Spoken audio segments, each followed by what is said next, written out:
యానాం గోపాల్ నగర్ గ్రామం శ్రీరామ నామస్మరణతో మారుమోగింది. అయోధ్యలో ఈ నెల 22న శ్రీరాముడి విగ్రహానికి ప్రాణ ప్రతిష్ఠ నిర్వహించనున్న నేపథ్యంలో శ్రీరామ మందిరం ట్రస్ట్ నుంచి వచ్చిన శ్రీరామ మందిర చిత్రం, ఆహ్వాన కరపత్రం, అక్షింతలను ఇంటింటికి పంపిణీ కార్యక్రమాన్ని నిర్వహించారు. గోపాల్ నగర్ పరిధిలోని ఆయా గ్రామాలతో పాటు అన్యం గార్డెన్స్లో ఇంటింటికి అక్షింతలు పంపిణీ చేశారు. ఆర్ఎస్ఎస్ ప్రతినిధులు, హిందూ బంధువులు, గ్రామస్తులు, శ్రీరామ భక్తులు కాషాయ జెండాలు, మేళతాళాలు, మంగళ వాయిద్యాలు నడుమ పండుగ తరహాలో ఇంటింటికి అక్షింతలు పంపిణీ కార్యక్రమాన్ని నిర్వహించారు. శ్రీరామ నామస్మరణ చేస్తూ అక్షింతలు పూజ గదిలో పెట్టుకోవాలని, శ్రీరాముడు విగ్రహ ప్రాణ ప్రతిష్ఠ అయిన తర్వాత శిరస్సుపై వేసుకోవాలని సూచించారు. గ్రామంలోని మహిళలు హారతులిచ్చి అక్షింతలను స్వీకరించారు. ఈ కార్యక్రమంలో గ్రామ పెద్దలు, స్థానిక నాయకులు పాల్గొన్నారు.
Okay.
Nah,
500 సంవత్సరాల సుదీర్ఘ పోరాటం తర్వాత అయోధ్య బాలరాముని గుడి తలుపులు తెరుచుకోబడుతున్నాయి.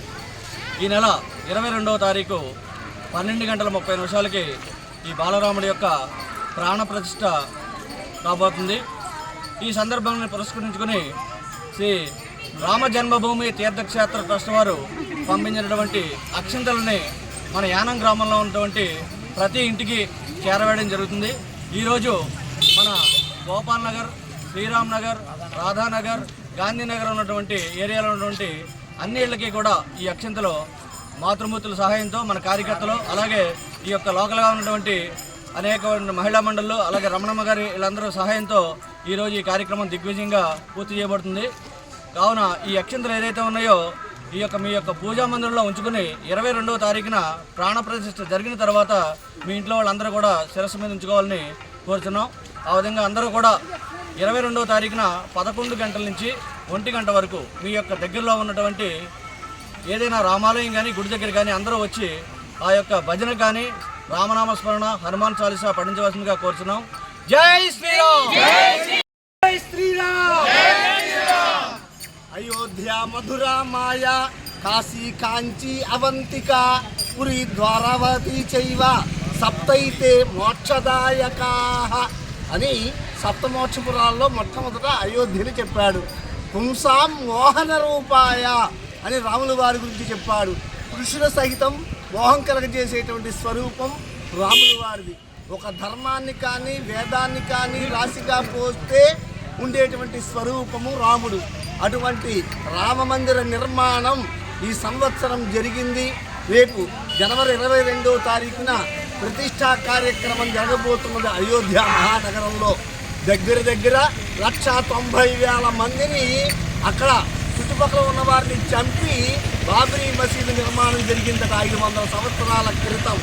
అటువంటి హిందువుల మనోకోరిక రేపు 22వ తారీఖున జరగబోతున్నది. అటువంటి ప్రతిష్టా మహోత్సవ సమయంలో ప్రతి ఒక్కరూ కూడా రామనామ జపం చేయడం, సాయంత్రం 5 దీపాలు పెట్టి 2 గడపకి ఈ పక్క ఆ పక్క పెట్టడం, 1 తులసికోట దగ్గర పెట్టడం, 1 దేవుడి మందిరం 2 దేవుడి మందిరంలో పెట్టుకోమని చెప్పడం జరిగింది. ప్రతి ఒక్కరూ కూడా ఈ హిందూ కార్యక్రమంలో ప్రతి ఒక్కరూ పాల్గొని శ్రీ రామవారి యొక్క భజన చేసి తరిద్దాం. జై శ్రీరామ్.